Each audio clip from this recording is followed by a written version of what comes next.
Children, if you can see on the screen, it's written monoculture. I have just told you in my previous video that it is the practice of growing the same type of crop each year on a given area, and this is not really recommended because it exhausts the nutrients from this soil. You have to learn this definition only, and if ever you are asked what is the disadvantage of monoculture, sometimes once I have seen this question in boards. So what is the disadvantage? In that case, we know that it is not a sustainable practice because it sucks up the nutrients from the soil, a particular type of nutrient in particular. It sucks up that nutrient from the soil, and then whatever is as of now there on the screen, this is all about your next page. When you proceed, I have given you the scanned copy of the book, and if you see, the whole page contains organic manure, and I believe that organic manure, sewage sludge, this is something gene bank and objectives of gene bank. I have told you gene bank in the last chapter, biodiversity, and it is also straight away given in points. Objective of gene banks is given in points in your book too. When you talk about gene bank is the conservation of germ plasm. It's an ex situ conservation strategy, right? Then you have to learn the objectives which are given in the book, so no point of getting into that as of now. They have already been discussed in the last chapter. And as of now, I would emphasize on one more thing. Once I have told you monoculture, secondly I would go with green manure. Here I have seen maximum students doing mistake. When you talk about green manure, it is organic manure, but here you have to mention the cover crops or the leguminous plants. You are actually using the plants here in the form of manure. Manure means something that can increase the fertility of the soil, right? But if you're saying green manure, that means any plant or any cover crop that can help in nitrogen fixation or any other nutrient fixation and increases the fertility of the soil, then you would be calling it a green manure, right? What we do here, we grow the crop in the field, and then we know that it is going to fix up nitrogen. We know the rhizobium bacteria is there in the root nodules of the leguminous plants, and we grow it for a specific time in the field, and after some time, when the crop has given the solve the purpose, you have got your productivity. What we do, we plow the roots of the plant there into the soil. We leave the crop residue there only. When we plow the field, we leave those stacks of say crop residue there only, because for some time the bacteria is still alive and it will still be continuing fixation of nitrogen. This is green manure. Whatever definition is written here, it's a perfect one. You can learn this. Please see to that you are not going to write the organic manure or the cow dung manure or the farmyard manure, nothing. Green manure, that means green. Always remember green, that means plants which are used as manure, right? Then you will be recalling that these are the leguminous plants or the cover crops.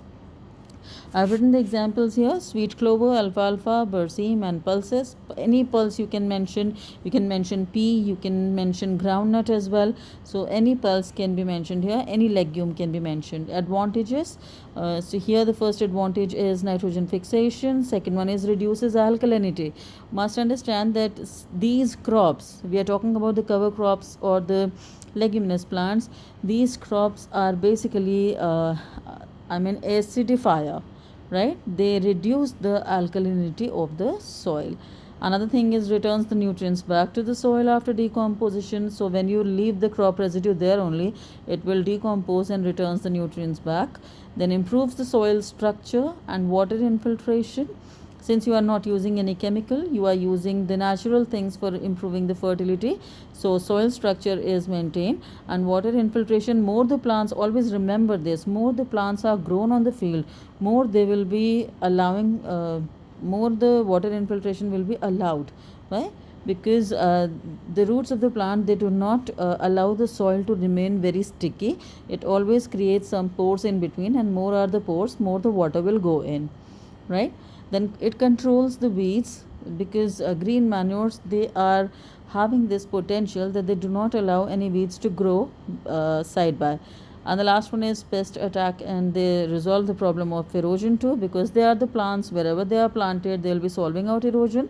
And pest attack, because green manures, they don't have any such thing that can be attacked by the pest, right?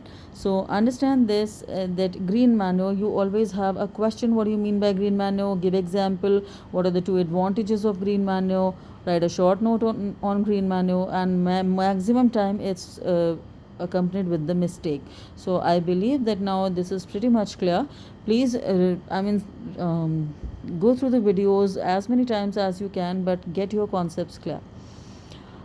One more question there is about biofertilizers. I'll also be explaining you biopesticides along with, because both the things are almost having half of the definition similar, right? Bio means living, fertilizers, that means anything that can enhance the fertility of the soil and enhance the crop growth, right? Biofertilizers, so living means use of living organisms. If you are, probably these are the microorganisms, if you are using any living organism on the field, not literally a plant, but most probably these are the microbes, right? If you are using these microbes in the field and they help you in enhancing the fertility of the soil, then they are biofertilizers. 90% students in first instance, they write that the organic manure, the cow dung manure, the sewage sludge, these are biofertilizers because they are natural. You people have the idea that anything that doesn't contain chemical is a biofertilizer. No, if something doesn't contain a chemical, then you call it organic, right? Organic means natural, but when it comes to biofertilizer, bio word itself refers to use of living organisms.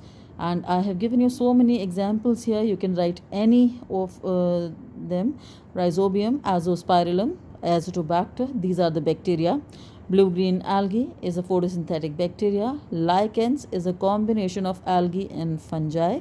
And mycorrhiza is a combination of, is an association of fungus with the roots of higher plants, particularly gymnosperms, right?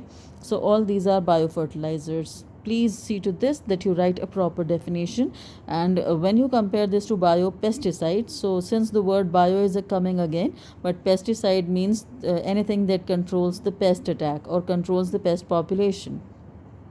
So here, if you are using any living organism that can control the pest population, it is known as a biopesticide. In my last videos, when I was talking about IPM, if you remember, I gave you a board click to, and I told you so many biocontrol agents there. Biocontrol means pest control measures, which are the natural living organisms. And there was one very famous example, Bacillus thuringiensis, BT. If you have any confusion, please go through those videos again, or please go through that note again, so that you can see the board click and you can learn various biopesticides there, right? I conclude this video here, and I'll be proceeding further with the next topic, that is conservation tillage, in the next video, right?